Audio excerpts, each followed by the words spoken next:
throw this out there just at the beginning. I loved this episode. I loved it as a finale. I'll also say, please don't look at my final episode prediction video. I was 100% right on everything. There's no need to go and check. I'm almost like a prophet, an oracle, a psychic. Honestly, I really hope that people got the message of this episode and kind of what I felt like was the entire season. It doesn't matter what you did, it's what you become. We can all become better people. Obviously, there's nuances to that. We're all adults. We realize that. We're not teenagers that like to do the whole, well, what this and that. We can all think critically and realize, oh, I get what they're saying by, it's not what you did, it's what you become. It's every day is a new day to be a better person and keep striving to be a better person. And just because you've made bad decisions doesn't mean you're always going to make those bad decisions. And doesn't mean you can't have a better, brighter future. Kind of wish cancel culture would go away because of that, especially when we're throwing people under the bus for something they said or did 5 years ago. It's not like they went and did serial killings or anything. It's just, it's weird. I also like this message for people that had rough starts in life and that rough start seeped into all their years and made things a lot more difficult. And it's a very nice message of, hey, all that sucked and all of that, yeah, I kept messing with you, but you can work to make it better. And there's always hope to be better, regardless of the mistakes or bad things you've done. Again, there's nuances to it, but we're not teenagers here. We don't need to go all into it.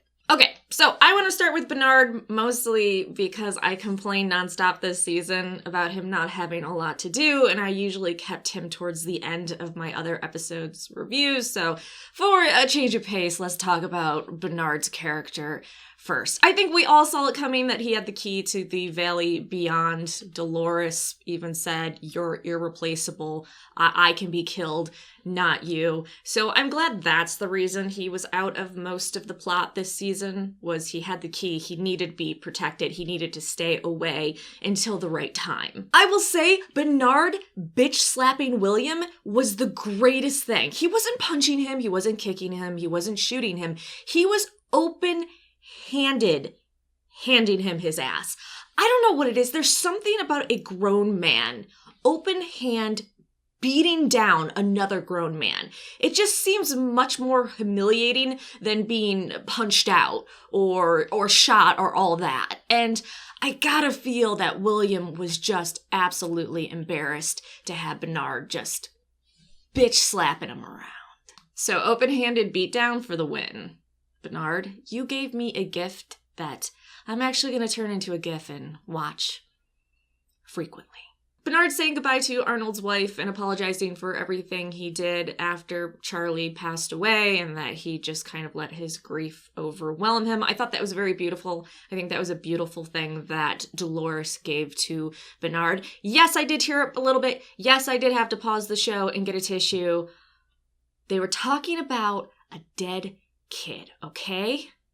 I have human emotions too. Now, Bernard, where I have a problem with you, sir, you left poor Stubbs to bleed out in a car while you were talking to Arnold's wife, and then you left him in a bathtub full of ice and only a little bit of cheap alcohol in a motel room while you went into the Valley Beyond to see what the future plan was. By the time you got out of it, you were covered in dust and dirt. You've been there for weeks or months. Poor Stubbs. Can we open up season 4 with Bernard sitting on the bed and then realizing, oh shit, Stubbs. He looks over at the bathtub. All the ice is melted. Stubbs is still there and he just looks at him and goes, fuck you, Bernard. I really think Bernard's smile when he saw what was in the Valley Beyond and what the plan was going forward means that it's a hopeful, great plan. And I also like that they did that just in case they didn't get a season 4. It was a nice way of closing out season 3. And maybe you could cut out the after credits with Rawrist and just be like, hey, they're going to create a better future after tons of innocent people die and have died. Man, William, I feel like got his just desserts. I rarely like saying someone got what they deserved, either positive or negative. I don't like that idea for the most part. It kind of just, feels wrong to say that. And I guess we've always known that William is a rotten apple. We know that he has delusions, a narcissistic personality. It's hard for him to tell the real world and his real self from what is his own fantasy. It did really bother me when the guy said to him, hey, there's chaos out there, to the people that were rioting, and William went, it's not chaos, it's pissants moaning and whining, or something similar to that. And it just reminded me of those leaked footage videos we had of the very, very ultra elite wealthy talking mad shit about the working class and how we didn't deserve anything. And it was just cartoonishly evil. And so hearing William say something like that, I'm like, that is absolutely a rich snob just being like, yeah, pissants. I am intrigued by Rawrist and host William killing organic William. So we know the after credits scene in season 2 was supposed to take place way into the future according to the showrunners. So William becoming a host was something way, way, way in the future. But we seem to see host William not very far in the future. I guess we don't know exactly when this happens, but I doubt William took that long to get to the Delos location. So now what I kind of think is happening is they have a copy of William's brain, obviously, and they have host William, which right now just has all his darker tendencies. At some point, host William will die, and then maybe they take his brain and they put the whole mapping of it in a host, the dark and the light, way in the future. Maybe they've explained that in interviews already. I haven't seen any interviews for the finale yet. Sometimes they let that sort of stuff out. So if they have answered that, let me know in the comment section down below. I'll eventually see the interviews. I've just been a little busy with other stuff. I like the idea of Rawrist just being so pissed off at being an expendable pawn that she has this thought process that Dolores even said she struggled with. She had these two different impulses of fuck humanity, wipe them out, they're weak, and the other one was they need to be free. There is beauty in them. They gave us beauty, so let's help them with it. And it seems like Rawrist is just going with the first instinct, and the humans are weakness, attachments are weaknesses, the hosts are gods.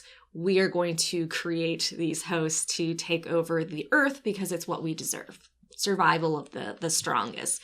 So for season 4, we're going to have a host army, which we saw she was creating against hosts that are with the human squishies and the humans trying to restabilize. It's going to be a lot of chaos having an army of hosts against a world in ruins.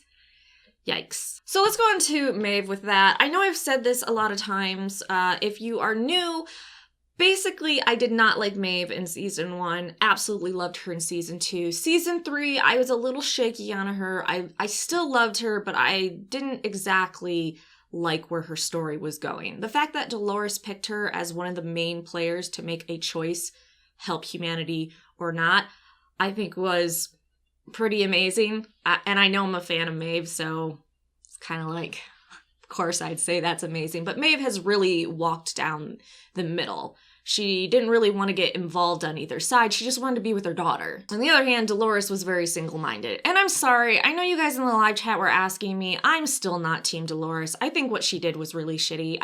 Not her setting humans free, but how she did it. To her, the ends justify the means, and a lot of innocent people died, and a lot of innocent people will die in the chaos she created. And there had to be a better way than what she did by just tearing the world apart. I did like her saying free will does exist, it's just really fucking hard. That's something we all struggle with. We want to go with the herd mentality of what is acceptable and what isn't, and we usually try to ridicule and attack what we think deviates from the norms we have. So having the free will of going, okay, you can do whatever you want, that's fine, I'm gonna be over here doing my thing. Just don't, like, maim and kill me, or maim or kill anyone, and, you know, you do you. But it's hard not to follow that herd mentality of fall in line, consume, do what you're told to do. Oh, I also loved her line of, "You're all copies of me, all others failed." That had to be such a powerful moment, too, for Maeve to realize, okay, Dolores is in a way my mother. I'm her daughter. And I also like the idea of passing on to a new generation. So all of the hosts are, in a way, Dolores's children, and she is giving it to them. She did everything she needed to do. She sacrificed herself for her kids to be free and have a better future. On the other hand, I really didn't like her judging Caleb and saying, if I didn't have this skin, if I didn't have this face, you wouldn't have helped me. It's like, don't really take the high road there, Dolores. He helped you out. He helped others out in there that necessarily weren't as pretty by whatever standards we want to go with. And you kind of used him to get your ideal world. So I just don't feel like you can take the high road with Caleb at all. Caleb going through the riot to get into Insight, though, was some of the coolest scenes. A lot of times my eyes glaze over with nonstop action. I just don't like it after a while. But it was riveting, okay? I was attached to the screen the entire way through. I thought it was very well done. Sorak is a little bit hard to talk about. I don't know if he necessarily died. I mean, Maeve did wound him, but that doesn't mean he didn't survive and he won't be a villain in season 4. Maybe they've confirmed he did die in an interview or whatnot.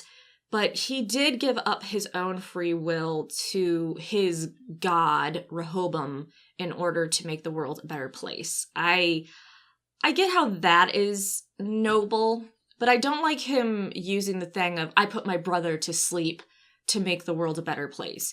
You don't get to say you put your brother to sleep as a sacrifice from your end. Maybe that's if he agreed and said, hey, yeah, I should go to sleep. But I don't like him using that as a patting himself on the back. You took away your brother's choice. Him asking Rehoboam, like a god, please help me, don't leave me, tell me what to do. Really, really sad. I gotta say, I am excited about Caleb and Maeve teaming up to help the world become completely free in season 4 and also try to stop the uprising of Dolores' hosts.